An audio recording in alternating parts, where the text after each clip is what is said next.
All right, we're good. So all the information we have right now is preliminary. There's still an active investigation going on. Our prayers are for the family right now. They're dealing with this tragedy. It's horrific out there with the victim, for her family and for the people that were in that house at the time.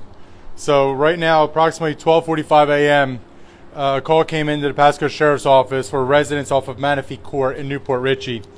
There was an adult female that was sleeping on a couch in the front room.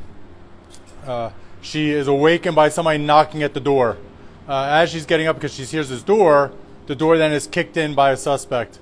The suspect walks in, he points the gun directly at her, then he keeps moving towards the bedroom. While he moves into the bedroom, he flips on the switch, he turns the light on. The victim was laying in bed with two young children. She's laying in bed with these young children. The light comes on. She sees the suspect walk in the door. The suspect points a gun directly at her. She sits up. As she sits up, she says, "Don't shoot me." The suspect then fires one round at her. She falls off of the bed. He fires another round directly at her, striking her. He then walks out of the apartment or house and leaves. We get a call of the 911. Deputies arrive on scene. We start rendering aid to her. Fire rescue arrives. They start rendering aid to her. She's taken to the hospital. Unfortunately, she passed away from the wounds she received from the suspect. The suspect is described as an adult male, approximately 5'10", heavy built. He was wearing all dark clothing and his mask was covered. All indications right now appears that the suspect knew the layout of this house. He directly targeted the individual. It seems like he knew exactly who he was going for, and he fled the scene. We had K-9 on scene, working with Port Richey Police Department and our agency, but it appears he fled in a vehicle. So I can tell you right now, besides our victim advocate out there, we are helping with mental health counselors for those two young children and for the adult that was in the house for this horrific tragedy that occurred right now this evening. For the suspect involved, we're asking anybody who has any tips, 1-800-706-2488 or go to pascosheriffoffice.com/tips. So, for these young kids, I can imagine they were out last night trick-or-treating. I can imagine they went to bed a little bit later like all the kids did last night. But to be woken up by this, to be woken up to have a suspect, walk in, turn that light on, and shoot the person to bed with them, it's horrific. That's the only word I can think of. We pray for the family, we pray for those children, but this is unfortunately the violence that we're dealing with. But I go back to our community. We need your assistance. Any information you can provide us, we need it.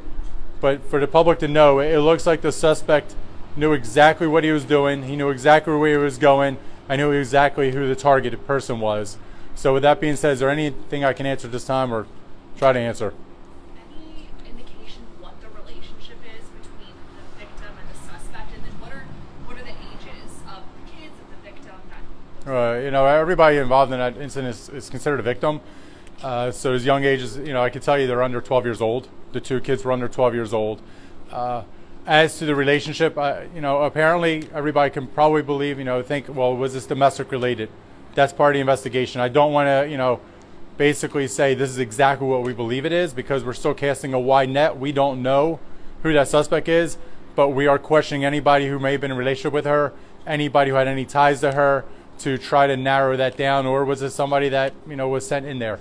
So we're trying to figure out, but clearly this individual was targeted. There was an adult person that was in a couch. She was laying there. He pointed the gun at her. We believe once he recognized who that person was, it wasn't the intended person. He went directly to that bedroom looking for who he was looking for in the suspect. For the victim.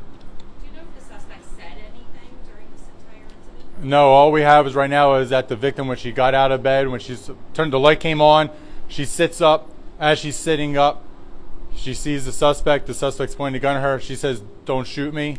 He then does shoot her. She falls to the ground. He fires another round, striking her, and then he leaves. There's no indication anybody has any information that he said anything when he went in there. And with him on the loose, is there a threat to, the general public? Are you concerned about that at all? We're always concerned that there's somebody out there, with a gun who killed somebody in our community. That's what we have all our detectives. The detectives are out there working.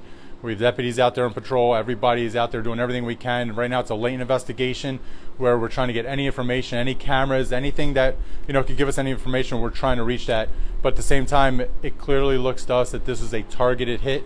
It clearly looks like to us that the victim was known to the suspect, or the suspect knew exactly who he was going for. So for randomly, no, it doesn't look like this was a random crime that occurred. It would look like it was a specific crime, and that's why we want the information from the public. Any information you can provide us.